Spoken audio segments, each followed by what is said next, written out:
नमः। श्री व्यास जी महाराज की जोरदार तालियों से स्वागत करेंगे।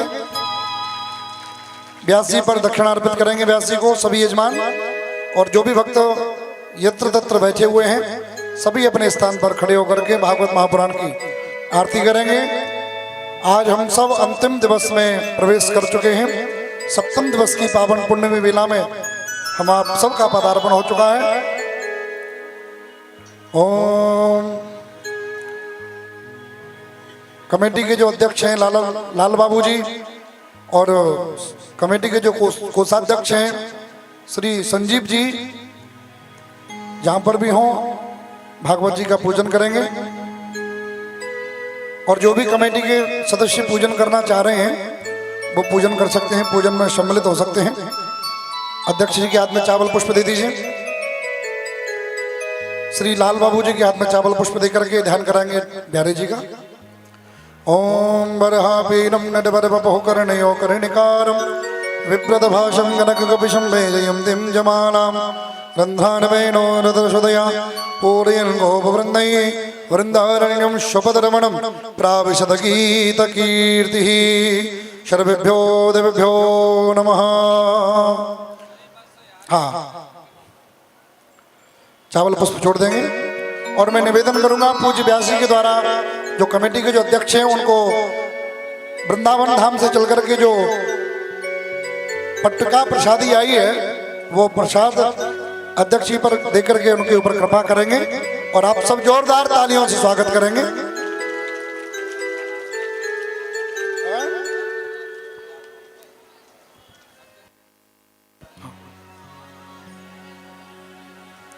अध्यक्ष जी तिलक कर देंगे पहले व्यास जी का। सभी जोरदार तालियों से स्वागत करें। अभी माताएं ना आए आप लोग। श्याम जी ऐसे कैसे व्यवस्था बना रहे हैं? पूजन कौन कर रहा है? अभी इनका चल रहा है, इनको क्यों आने दे रहे हैं अभी आप लोग? देखिए मैं निवेदन करूंगा कि जितनी भी माताएं व्यास जी की विदाई के लिए जो भी लेके आई हैं सभी को बाद में विदाई होगी, अभी नहीं कुछ भी होगा। तो सभी माताएं अपनी अपनी जगह पर बैठी रहें। सभी को आज कथा से आरती से पूर्व सभी को बुलाया जाएगा मंच पे और देवी जी का आशीर्वाद सभी को मिलेगा। तो मेरा निवेदन है अभी कोई भी ना आए, जब आप सभी को बुलाया जाए तभी आए, उससे पूर्व कोई ना आए। सभी अपनी अपनी जगह बैठे रहें। और जो भी आप सुदामा चरित्र के लिए जो चावल लेके आए निवेदन है आप सभी नीचे ही रखें, वो ऊपर कोई ना लेके आए। और आप सभी को आज पूज्य देवी जी के पूजन के लिए सभी को मंच में बुलाया जाएगा। तो सभी अपनी अपनी जगह पर शांति पूर्वक बैठे रहें और हमारे संजीव पूर्व जी भागवत जी का और हमारे पूज्य देवी जी का स्वागत कर रहे हैं। दोनों हाथ से तालियां बजाएं। बोली श्री वृंदावन बिहारी लाल की, श्री राधा रानी जुगल सरकार की जय। जय जय श्री राधे श्याम। आइए अब आप हम सभी आरती की तरफ चलते हैं। हाँ, आरती प्रज्वलित करें।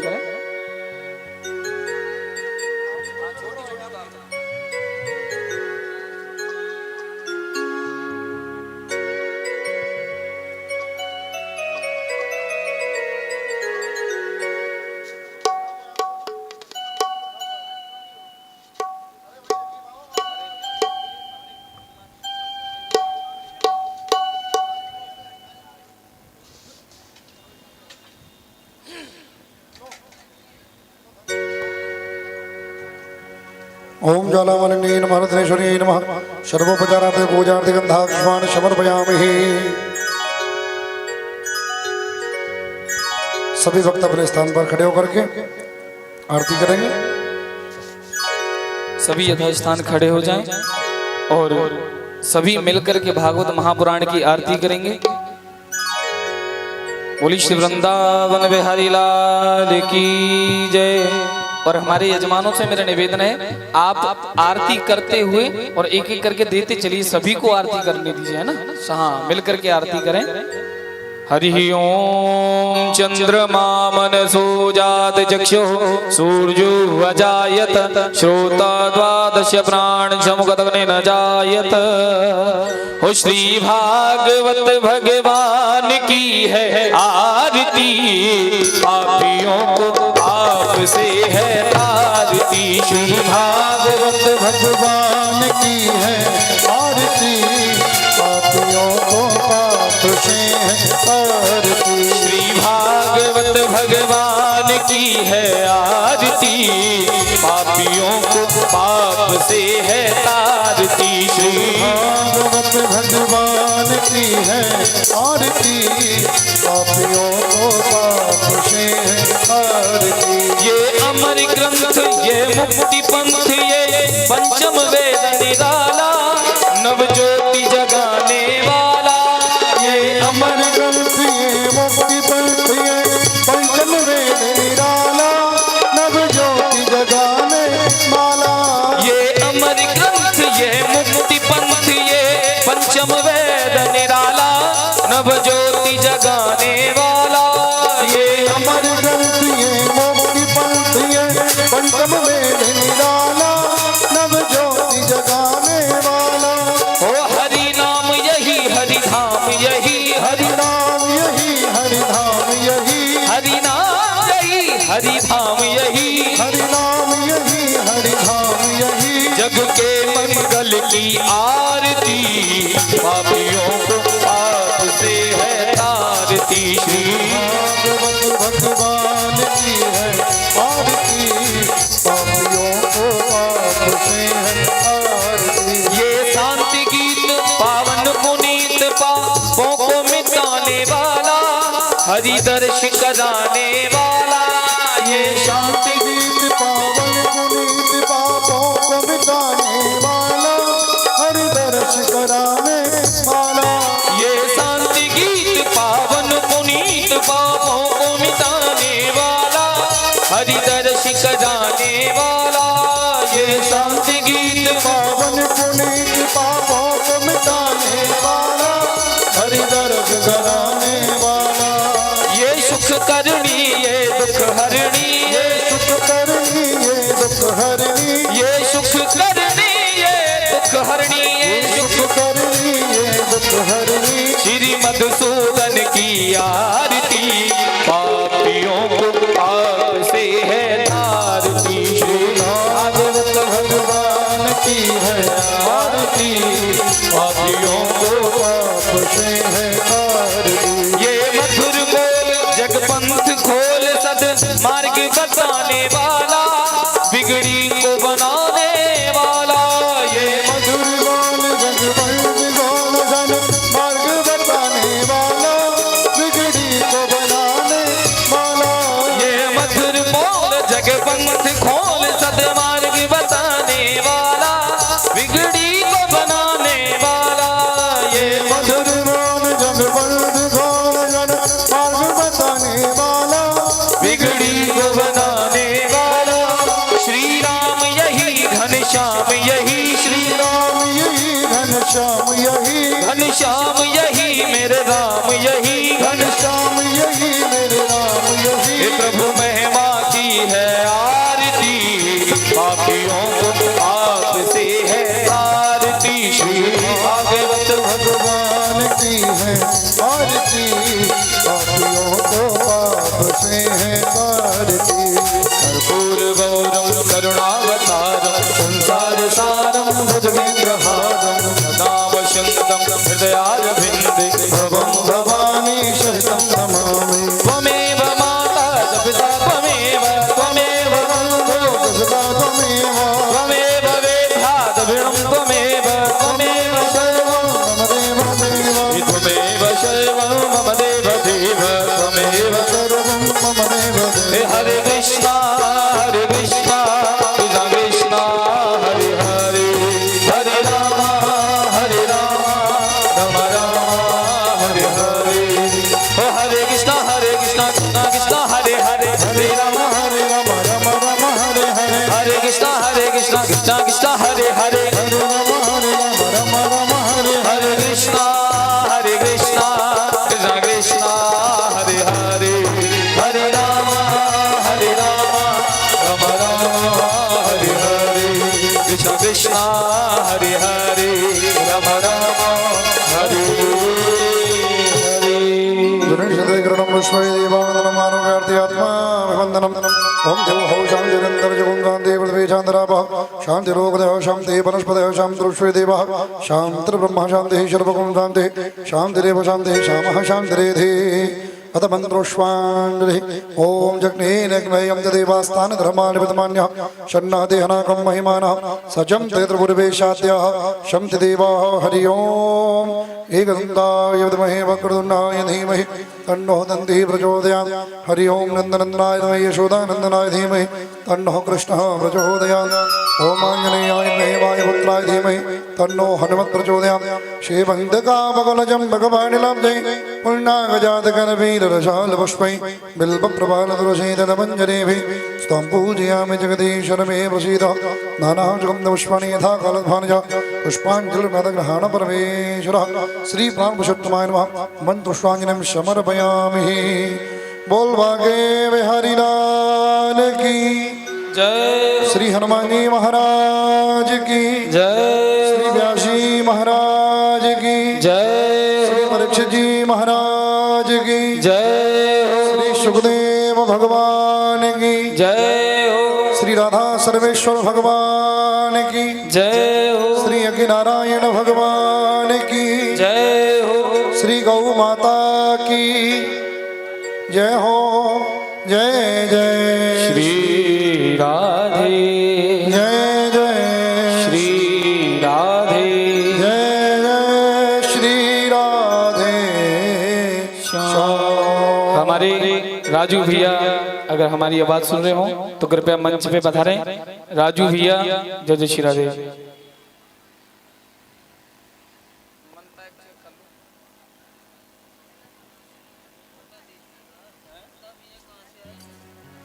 श्री राधे।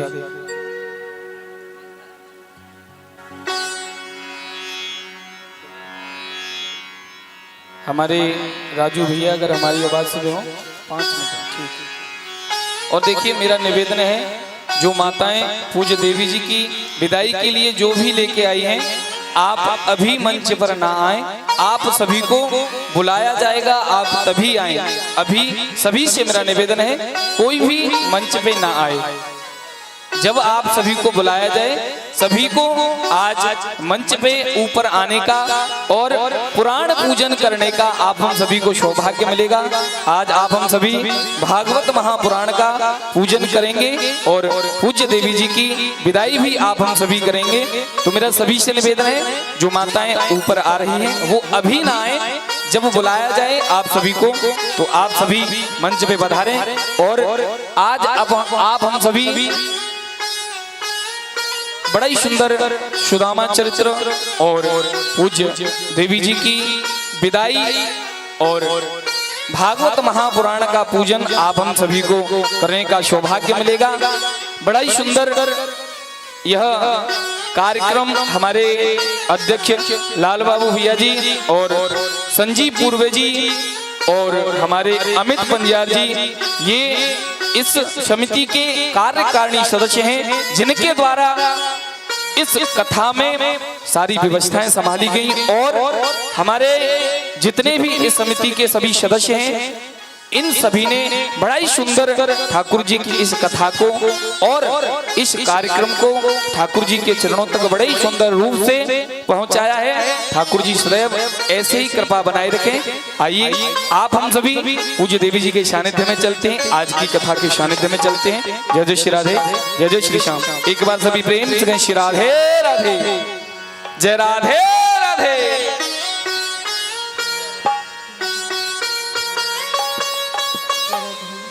श्री राधे,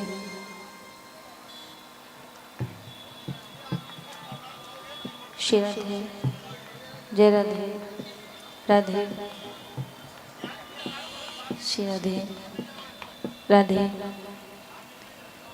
जय राधे, श्री राधे, जय राधे, थोड़ा सा श्री राधे, जय राधे राधे, श्री राधे, जय राधे। बोलिए बांके बिहारी लाल की, राधा रानी सरकार की, भागवत महापुराण की।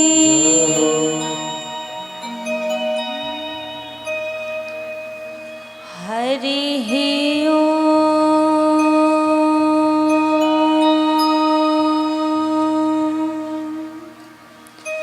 नमो भगवते वासुदेवाय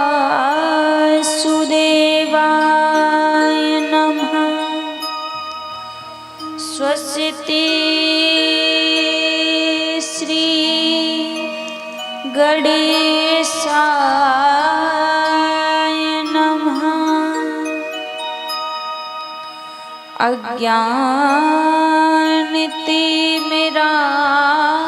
अज्ञानतिमिरान्धस्य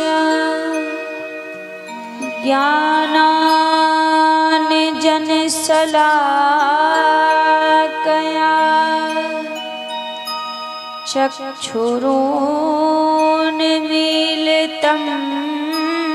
येन तस्मै श्री गुरवे नमः।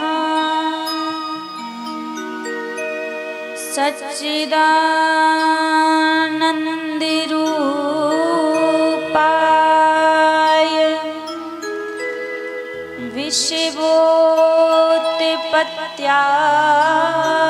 विश्वोत्पत्त्यादिहेतवे तापत्रय विनाशाय श्रीकृष्णाय वयं नमः। जय जय श्री राधारमण, जय जय नवल किशोर, जय गोपी चित चोर प्रभु, जय जय माखन चोर। हे प्रभु मोहि नाम बिसारियो, चाहे लाख लोग मिल जाएं, हमसे तुमको बहुत हैं, तुमसे हमको नाएं। आइए हनुमान जी विराजिए, कथा कहूँ मति अनुसार, प्रेम सहित आसन लगो विराजिए पवन कुमार।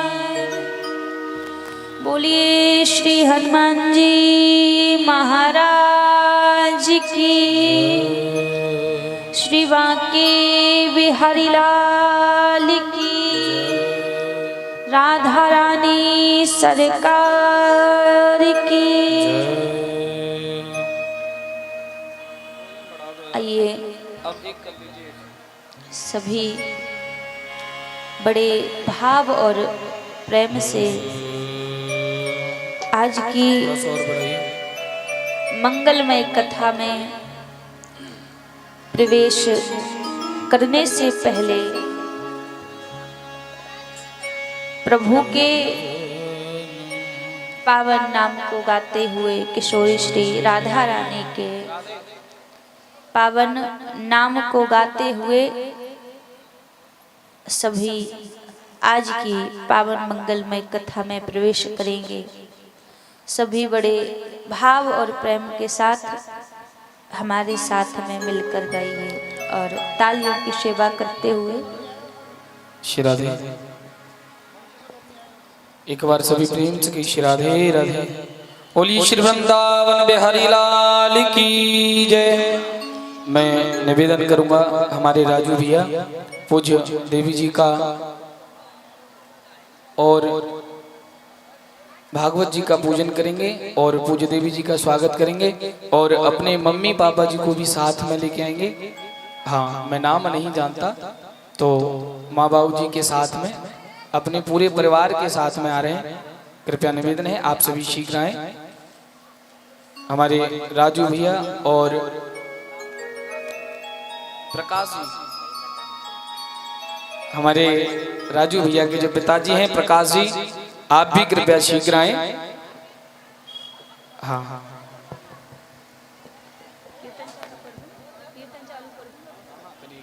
आइए सभी मिलकर किशोरी श्री राधा रानी के पावन नाम को गाएंगे। जैसे तू आया था वैसे ही जाएगा। कहते हैं व्यक्ति जैसे आता है और वैसे ही यहाँ से चला जाता है, कुछ भी लेकर नहीं जाता। तो फिर लेकर क्या जाता है? जैसे तू आया था वैसे ही जाएगा। तू ले ले राधा नाम तेरा जीवन तर जाएगा। तू ले राधा नाम तेरा जीवन तर जाएगा। तू ले ले राधा नाम तेरा जीवन तर जाएगा। तू ले ले राधा नाम तेरा जीवन तर जाएगा। जैसे तू आया था वैसे ही जाएगा। जैसे तू आया था वैसे ही जाएगा। तू ले ले राधा नाम तेरा जीवन तर जाएगा। तू ले ले राधा नाम मेरा जीवन तर जाएगा। तू ले ले राधा नाम। देखिए बड़ा ही सुंदर हमारे प्रकाश जी के परिवार और हमारे राजू भैया सभी पूज्य देवी जी का स्वागत करें। एक बार सभी जोरदार ताली से स्वागत करें। बोली वृंदावन बिहारी लाल की, श्री वृंदावन धाम की।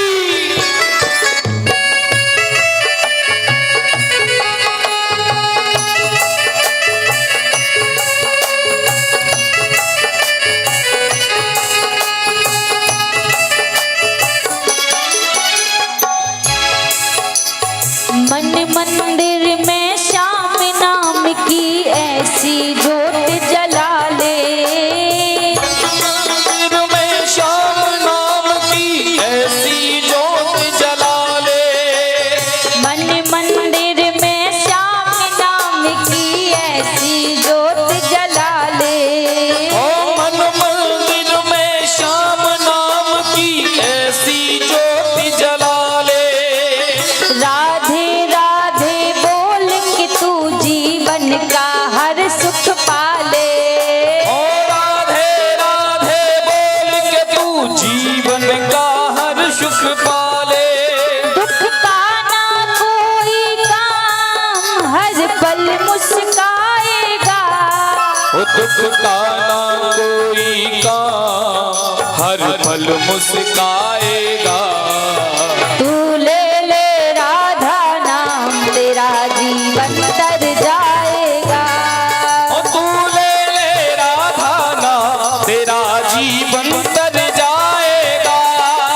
तू ले ले राधा नाम तेरा जीवन तर जाएगा। ओ तू ले ले राधा नाम तेरा जीवन तर जाएगा। जय हो।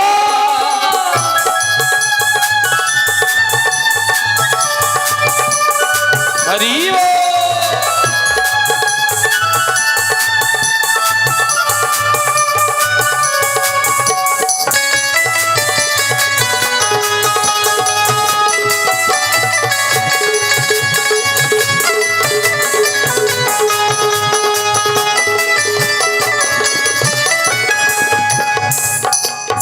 कृष्ण प्रेम की अमृत बरसा जिस पर भी हो जाए। कृष्ण प्रेम की अमृत बरसा जिस पर भी हो जाए।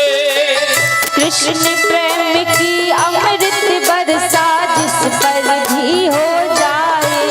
ओ कृष्ण प्रेम की अमृत बरसा जिस पर भी हो जाए। जीवन सफल हो उसका जो श्री राधे राधे गाए। जीवन सफल हो जाए।